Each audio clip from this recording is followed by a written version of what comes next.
A'udzu billahi minasyaitonir rajim. Bismillahirrahmanirrahim. Assalamualaikum warahmatullahi wabarakatuh. Bismillahi tawakkaltu 'ala Allah la haula wala quwwata illa billah. Asyhadu an la ilaha illallah wa asyhadu anna Muhammadan abduhu wa rasuluh. Allahumma sholli wa sallim wa barik alaihi wa ala alihi wa sahbihi ajmain. Wallahu ta'ala fi kitabil karim. A'udzu billahi minasyaitonir rajim. Bismillahirrahmanirrahim. Bala man aslama wajhahu lillahi wa huwa muhsinun walahu ajruhu inda rabbih wala khaufun alaihim walahum yahzanun. Shadaqallahul adzim. Amma ba'du. Saudara-saudariku jamaah rahimakumullah dimanapun Anda berada. Alhamdulillah pada kesempatan kali ini kita masih diberikan izin oleh Allah Subhanahu wa Ta'ala, diberikan izin untuk menyampaikan sebuah ilmu bimbingan kerohanian, menjadikan manusia itu betul-betul memiliki akhlak keluhuran budi. Untuk itu semoga Anda dan kita semuanya dalam keadaan sehat jasmani, lebih-lebih dalam keadaan sehat rohaninya. Berserah diri kepada Allah Subhanahu wa Ta'ala. Itulah tema pada hari ini. Semoga apa yang kami sampaikan betul-betul bisa meningkatkan keimanan kita semuanya. Tidak, barang siapa menyerahkan diri sepenuhnya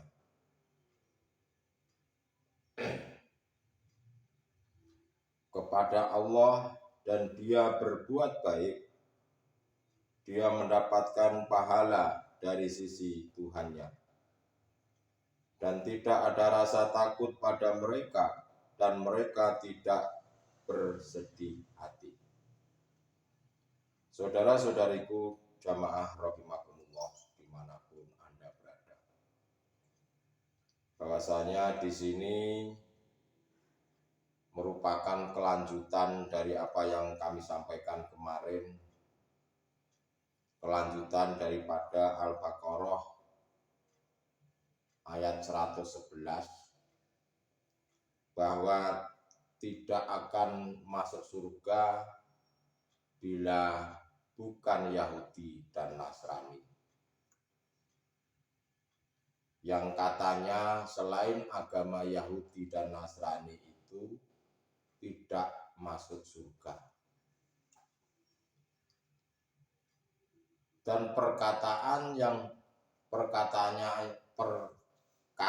itu telah dijawab oleh Allah sendiri, bala, tidak. Barang siapa yang menyerahkan diri atau pasrah diri serta berbuat bagus, maka dialah yang mendapatkan pahala, mendapatkan kebaikan di sisi Tuhannya. Mereka tidak memiliki rasa takut sedikit pun, apalagi bersedih hati. Maksudnya di sini adalah bahwa nafsu itu berkata.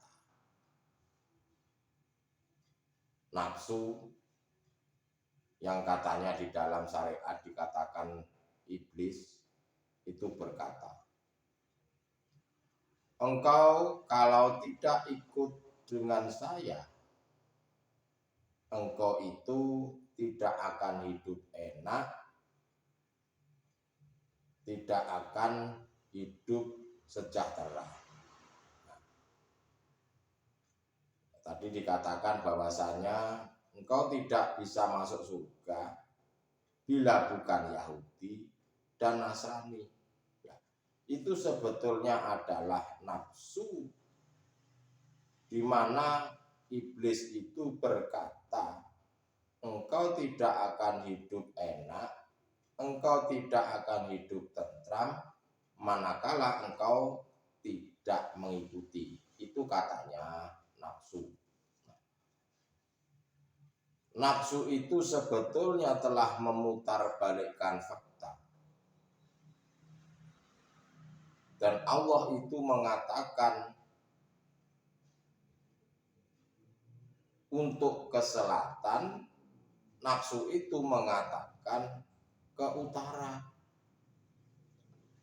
Itu artinya nafsu itu memutarbalikkan fakta, memutarbalikkan tentang kebenaran yang terjadi.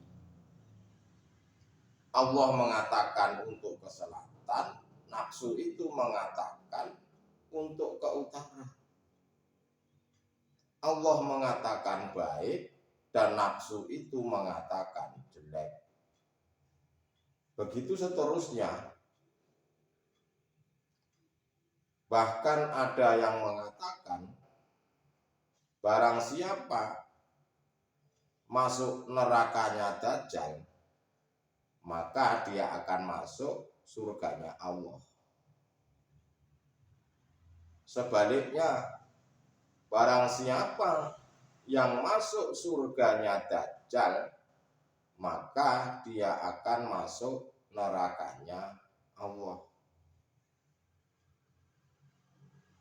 Siapa yang mengikuti kemauan hawa nafsu, maka dia akan disiksa oleh Allah dan hatinya akan dikunci oleh Allah Subhanahu wa ta'ala.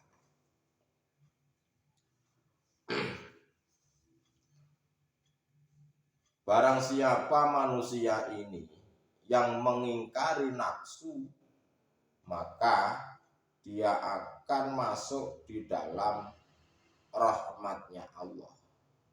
Berarti manusia itu kalau menjauh dari nafsu itu adalah artinya mereka telah diberikan kasih sayangnya oleh Allah. Saudara-saudariku jamaah rahimakumullah dimanapun Anda berada.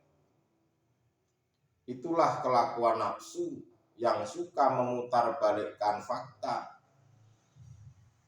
Nafsu itu selalu membisikkan di dalam dada kita ini, yang katanya barang siapa yang mengikuti aku, maka akan mendapatkan surga. Barang siapa yang mengurusin urusan-urusan duniawiyah, dia akan mendapatkan kenikmatan, kedamaian, kesenangan. Itulah kata nafsu. Justru yang mengingkari hawa nafsu dan mengikuti ajaran-ajaran Allah ini, mengikuti ajaran-ajaran bimbingan kerohanian, mengikuti ajaran-ajaran bimbingan tauhid ilahiyah, itulah yang dikatakan di dalam ayat ini.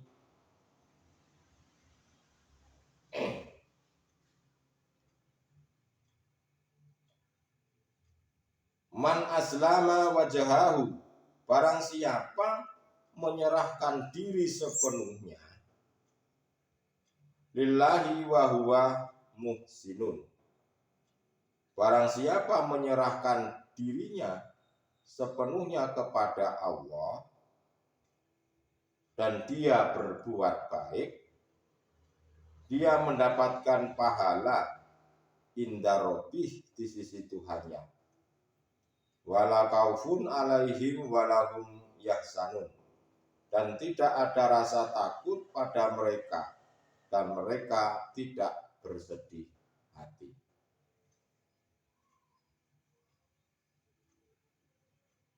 Kalau manusia itu mengingkari hawa nafsu dan mengikuti ajaran-ajarannya Allah yang dikatakan di dalam ayat ini, adalah orang-orang yang sudah pasrah terhadap Allah, dengan sepenuh hati pada Allah. Itulah yang hatinya berbuat baik, maka diberikan balasan oleh Allah berupa kedamaian, ketenangan hati, ketentraman jiwa. Walaupun didatangkan hal-hal yang tidak enak menurut nafsu ataupun yang enak, itu sudah tidak ada bedanya. Mau diberikan oleh Allah itu berupa bala, juga sudah tidak memiliki sebuah prasangka yang buruk. Dan kalau hati sudah bisa betul-betul pasrah pada Allah, maka Allah akan mempersiapkan balasannya itu. Tanpa meminta pun akan diberikan oleh Allah, manakala diri kita ini, hati kita ini sudah berserah diri total, setotal-totalnya. Seperti halnya kalau Anda memiliki seorang anak atau memiliki seorang karyawan, manakala kita melihat anak kita, melihat seorang karyawan, mereka bekerja sepenuh hati, tidak pernah mengeluh, tidak pernah komplain, tidak pernah menuntut dan lain-lain sebagainya, pasti dengan sendirinya kita juga akan memberikan yang terbaik buat mereka. Begitulah dengan Allah Subhanahu wa Ta'ala. Manakala kita ini hati kita sudah berserah diri, pasrah, tidak memiliki prasangka buruk, pasti janji Allah itu akan ditepati dan mempersiapkan balasan bagi hamba-hamba yang sudah berserah diri. Apapun perbuatannya, apapun ucapannya, apapun tindakannya, semuanya itu sudah berserah diri kepada Allah dan mengikuti apa-apa yang diperjalankan oleh Allah. Hati mereka memiliki sebuah ketenangan hati, manakala hati ini selalu bersanding, selalu berdekatan kepada Allah. Tidak ada yang ditakutkan, tidak ada yang dikhawatirkan, karena hati ini sepenuhnya sudah ahad terhadap Allah. Jadi pada kesimpulannya adalah, jika orang yang sudah bisa berserah diri, hatinya, bukan jasad jasmania ini maksudnya, secara otomatis perbuatannya itu di mata Allah sangat baik dan sangat bagus. Dan dengan begitu, hati mendapatkan sebuah kedamaian, mendapatkan sebuah ketentraman jiwa. Itulah orang-orang yang berserah diri kepada Allah. Nah, orang-orang yang berserah diri kepada Allah itu hatinya sudah bisa mengesahkan Tuhan, sudah bisa mengahadkan Allah Subhanahu wa Ta'ala. Jadi itulah pentingnya daripada kita ini mengetahui tentang ilmu-ilmu menuju kepada Allah Subhanahu wa Ta'ala. Itulah saudara-saudaraku pada kesempatan kali ini. Semoga apa yang kami sampaikan walaupun sedikit bermanfaat buat Anda, kita, dan anak cucu kita sampai ke yaumil kiamah. Akhirul kalam, wabillahi taufiq wal hidayah. Wassalamualaikum warahmatullahi